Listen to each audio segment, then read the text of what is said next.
Quels sont les pays, quelles sont les multinationales qui versent les plus gros dividendes à leurs actionnaires? On voit ça avec Émilie Chaussier, journaliste Ecorama. Bonjour Émilie. Bonjour David. Alors 2017, a priori, devrait être une bonne année pour les actionnaires. C'est ce que nous dit la société de gestion Janus Henderson qui vient de publier cette étude, une étude trimestrielle sur les dividendes qui sont versés à travers le monde. Étude évidemment qui est scrutée par bon nombre d'analystes parce qu'elle reflète une certaine solidité ou pas pour le coup de l'économie mondiale. Et ce qui ressort, c'est que ce troisième trimestre serait donc plutôt bon à en croire les chiffres de cette étude. Oui, alors David, cette société, en fait, elle fait vraiment un travail de fourmi. Elle passe au peigne fin tous les 3 mois les dividendes versés à travers le monde. Alors pays par pays, également société par société, enfin parmi en tout cas les 1200 plus importantes en termes de capitalisation boursière. Et donc ce troisième trimestre serait excellent, nous dit ce cabinet, grâce notamment à des dividendes extraordinaires qui auraient été particulièrement généreux ce troisième trimestre. Alors les chiffres parlent d'eux-mêmes, David, de juin à septembre, les dividendes mondiaux auraient atteint un peu plus de 328 milliards de dollars, soit une hausse de 14,5% par rapport au troisième trimestre de 2016. Un record en termes de paiement pour un troisième trimestre. Très bien, mais si on devait faire une espèce de cartographie, encore une fois, de tout ce qui a été versé, quels sont les pays qui sont le plus en pointe? Alors il faut savoir que cette tendance, elle touche à peu près tous les secteurs et toutes les régions du monde.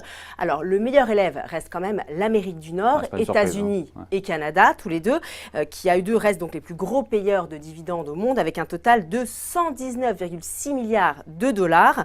Alors les banques, les logiciels et les semi-conducteurs seraient les meilleurs payeurs. Et puis les entreprises les plus généreuses seraient quant à elles ExxonMobil, Apple ou encore Microsoft. Alors si on continue notre petit tour du monde, Émilie, quid de la zone Asie-Pacifique?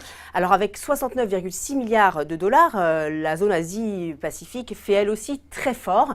Elle enregistre d'ailleurs la plus forte progression, plus 36,2% par rapport à l'année précédente.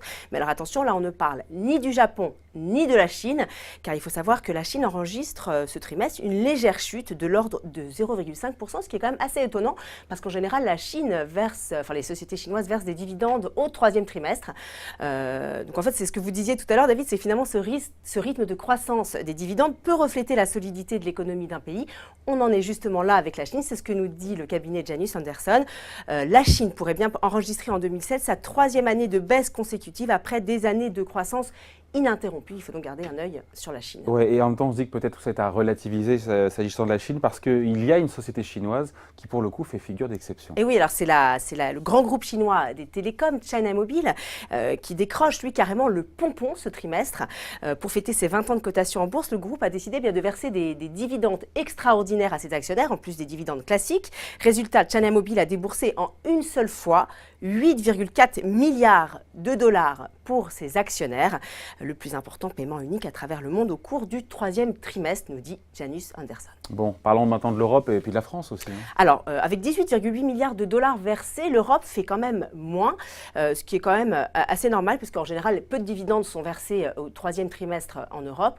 Sauf au Royaume-Uni. Le Royaume-Uni d'ailleurs qui fait un bon retour en force ce trimestre après le Brexit. On dirait que la nouvelle a vraiment été digérée. Donc les dividendes sont repartis en hausse, portés notamment par des sociétés comme Rio Tinto ou encore BHP Billiton. Et la France, dans tout ça, vous allez me dire, David, je garde le meilleur pour la fin. Alors c'est pas si mal. La France a versé au total 2 milliards de dollars de dividendes au troisième trimestre. Mais ça, c'est grâce à une société en particulier, Publicis.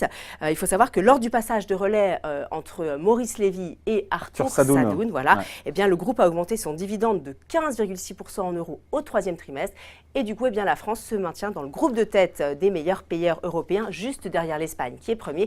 Puis enfin, pour terminer, David, sachez qu'avec tous ces bons chiffres, eh bien, le cabinet Janus Henderson revoit peut-être ses prévisions à la hausse pour toute l'année 2017.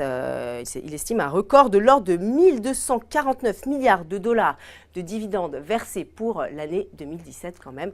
On en reparle dans quelques mois. Évidemment. Moi, je reste sur ces 8,4 milliards en une seule fois de China Mobile. C'est juste colossal. Merci à vous. Merci pour vos explications, Émilie. Bye.